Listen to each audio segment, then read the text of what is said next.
check out these super cute slide pencil cases. Welcome back to Studio 77.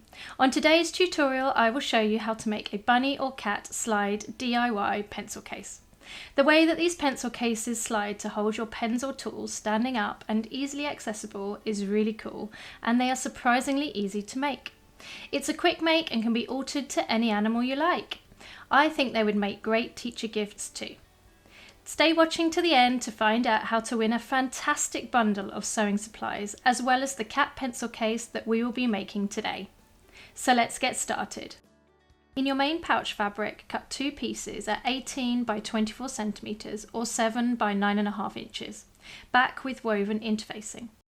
Cut 2 pieces of thick fusible interfacing, I like Decaville Light, at 14 by 18 centimeters or 5.5 by 7 inches.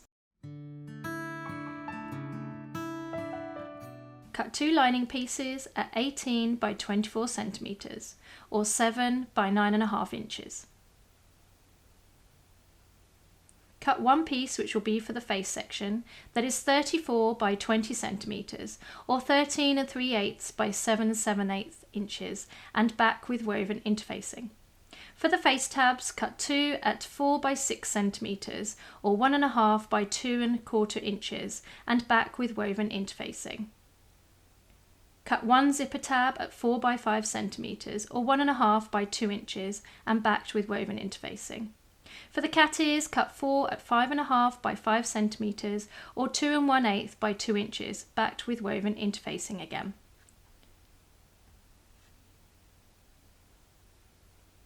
You'll also need 2 felt pieces at 3.5 by 4 centimeters or 1 5/8 by 1 3/4 inches, and that's backed with fusible webbing. Other materials needed are a 20 centimeter or 7 7/8 inch zipper, 2 small squares of Decaville Light, and finally a pair of safety eyes. I used 3/8 of an inch wide ones, but any size is fine. Iron the Decaville Light pieces to the backs of the 2 main sections.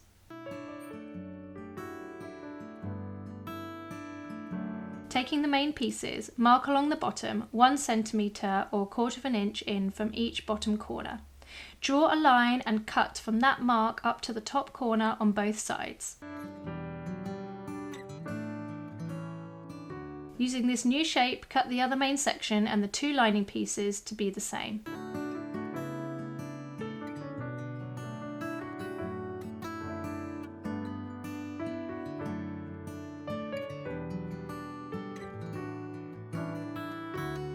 On the 2 main pieces, stitch 1/2 centimeter or 1/8 of an inch from the edge of the interfacing. Place your zip along the top edge of one of the main pieces, right sides together, with the beginning of the zipper on the left and the end aligned with the left edge. Pin or clip in place.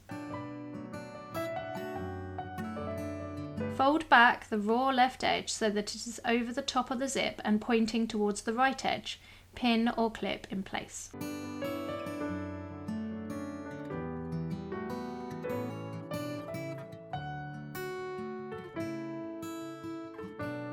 From the right edge, make a mark 2.5 centimeters or 1 inch and then baste the zip in place, stopping at the mark.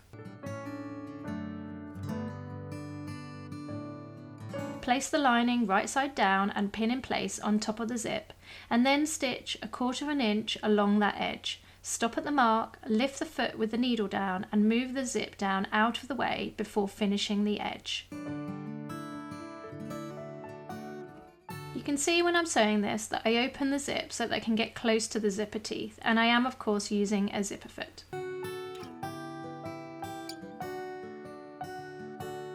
After a while I lift the foot with the needle in so that I can push the pull out of the way again and carry on stitching. Now this is the bit where I stop at my mark and lift the foot, move the zip out the way and then continue to finish the seam.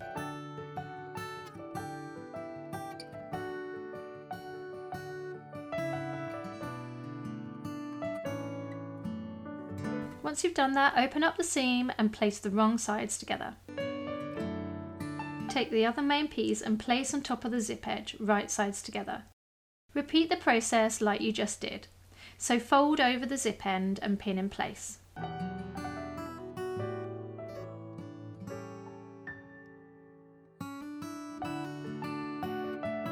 Like before, we need to mark 1 inch or 2.5 centimeters from the other end, and then we need to baste the zip in place along that edge, stopping again at your mark. Take the second piece of lining and stitch like before, right side down, stopping at the mark, moving the zip out of place before continuing the seam.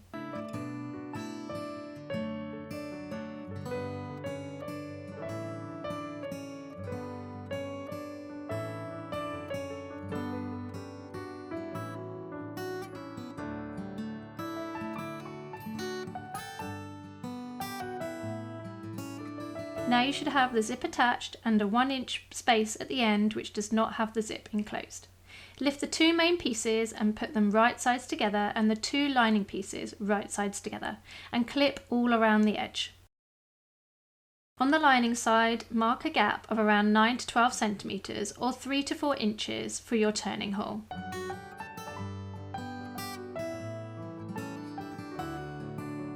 Finish clipping and don't forget to open the zipper inside. Be sure to push the tail of the zip inside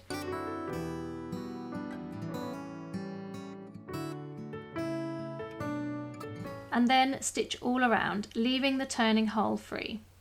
Snip off the 4 corners and pinch the corners together so that the seams are lined up and you get a kind of triangle point. Measure 3 centimeters from the point and make a mark.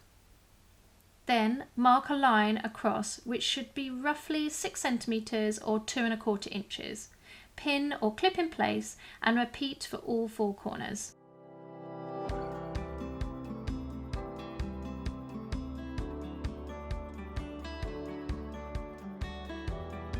Stitch across all 4 corners. Then cut the corners off to 1 centimeters or 1/4 inch seam allowance.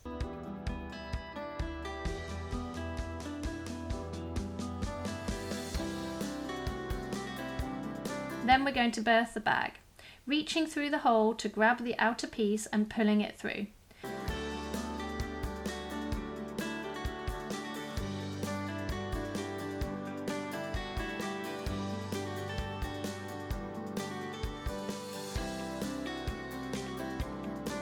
Push out all the corners before pinning the hole closed and stitching shut.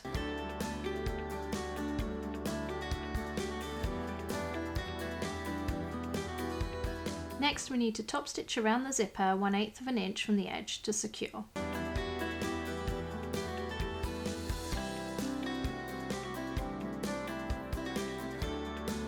Moving on to the zipper tab, cut off the end of the zip so that there's 2 inches from the edge of the pencil case, or 5 centimeters. Take your zipper tab and fold in each longer edge by 1 centimeter or 1/4 inch and press.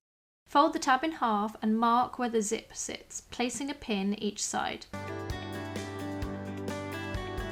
Fold the tab right sides together and stitch along these pin lines. Snip the corners and turn the right way out. And then stitch to the zip all around to complete the zipper tab.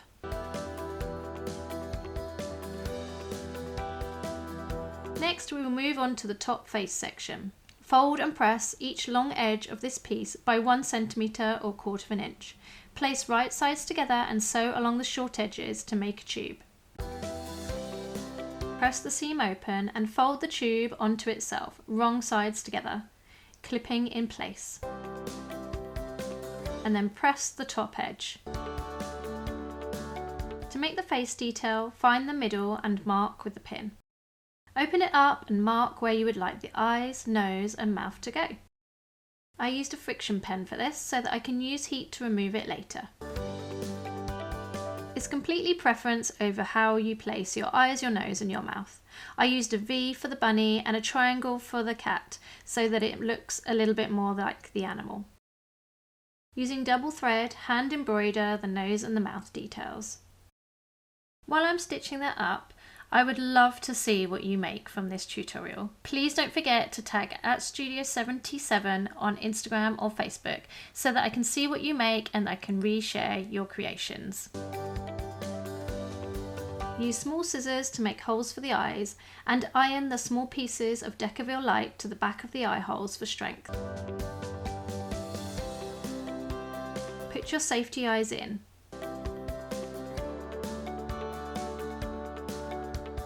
Use wire cutters to snip the back of the eyes close to the stoppers, and then use sandpaper to make them really smooth so that they don't catch on the fabric. Next, we will make the tabs that pull the pencil case down. Fold the tab in half and stitch 1/4 inch from the edge. Clip the corners near the fold and turn the right way out before pressing. Place the tabs on each side of the tube with 1 centimetre or 1/4 inch inside of the tube. Then we need to stitch around the tube 1/16 inch from the edge.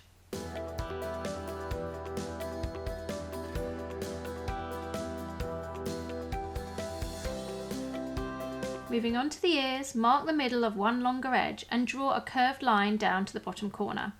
Cut this line and use the offcut to flip over and trace and cut onto the other side.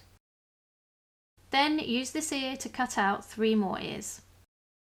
If you're going to make the bunny ears, you would do the same process, just in a bunny ear shape, so make them a bit longer. With right sides together, sew the 2 ears 1 centimetre or 1/4 inch from each edge.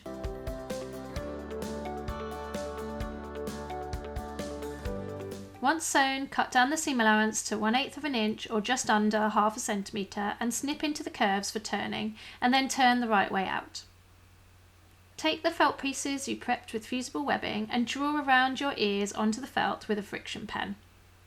Then you need to draw 1/2 centimetre or 1/8 inch inside this line and cut it out. Peel off the backing from the webbing and then iron it onto the ear. Repeat for the second ear and stitch the felt onto the ears a few millimetres or 1/16 inch from the edge. Then the last step is to attach the face section to the main pouch. Slide the face over the pouch so that the top lines up with the top fabric edge of the pouch and pin in place.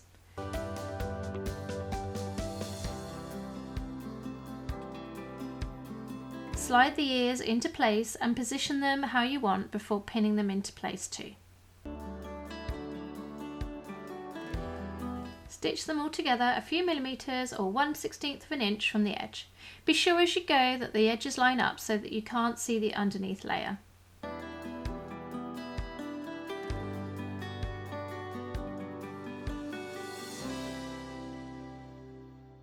And there she's done. If you want to make a bunny, just change the nose shape and make longer ears. Why not make a whole zoo? Almost any animal could be made in this same way. Now to reveal the exciting competition to Studio 77. To celebrate hitting 1,000 followers on Instagram and YouTube, you can win this wonderful bundle of goodies.